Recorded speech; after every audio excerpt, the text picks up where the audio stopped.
Good morning. Welcome back to Can It Be with me.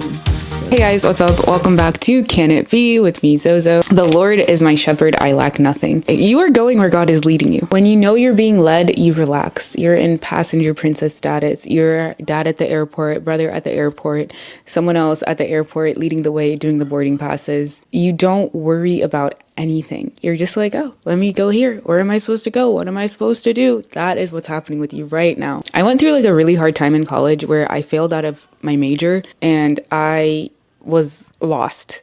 Essentially, I had no idea what I was going to study. I had no idea what I wanted to do because honestly, I just didn't know I didn't know where I could go or what I could do or what I could study if I would have to start over. I didn't want to spend more time than I needed to being in school. So one of my mentors told me that so long as he knows where I'm going, so long as God knows, just tell yourself, so long as he knows, so long as he knows, I think I'll be good.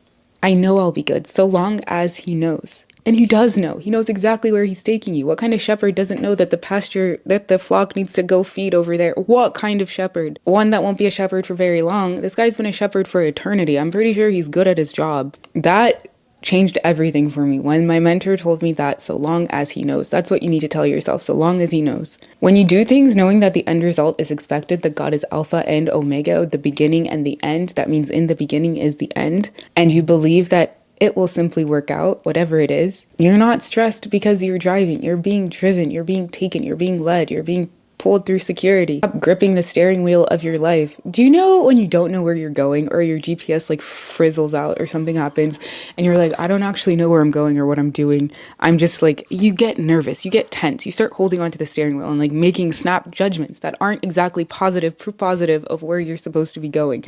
That's exactly what it's like when you're trying to lead yourself and you tell God for some reason you go to the passenger seat, or worse yet, you go to the back seat, or worse even, you get out of my car completely and you give me the instructions, get out of my car. If I need you, I will try to take an exit and come find you again. Like, that's what so many people do. God's GPS is better than yours. God's drivers are better than yours. Let the angels take you where they're going. They're already charged over you. They're already guiding your steps. Why don't you just let them finish up the job? Okay, I promise the world won't combust if you do that. Like, everyone's been here longer than you have. Stop overthinking every decision. Follow his leading and trust the process. Trust his process. He's an artist, okay? You can't let him cook. I always say this, like, let the man cook. Jesus, you're gonna like the meal. Let him cook.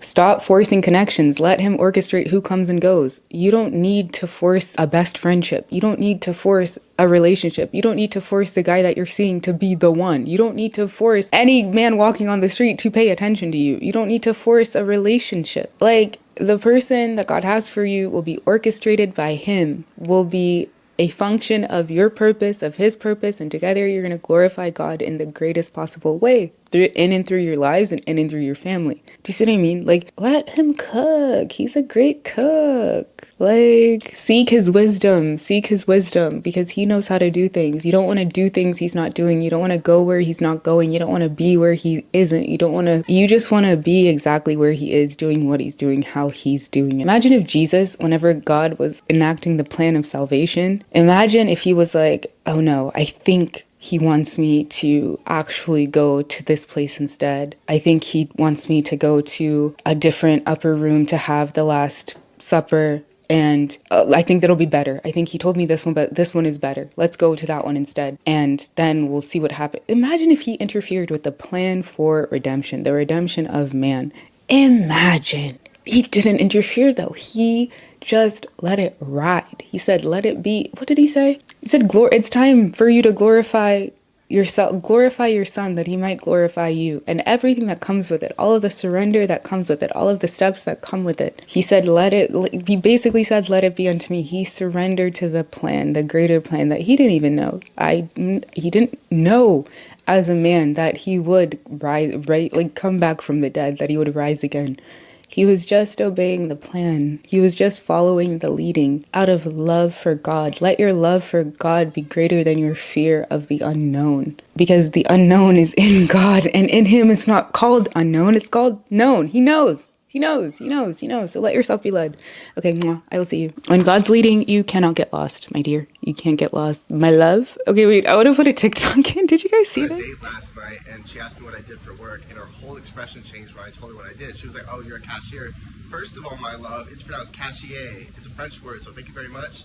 Second of all, I run that shit like the military, like no shit gets passed to me. Third of all, I'm stealing money from the register so I can still afford to pay dinner, so I don't see what the problem is. First of all, my love, it's pronounced cashier.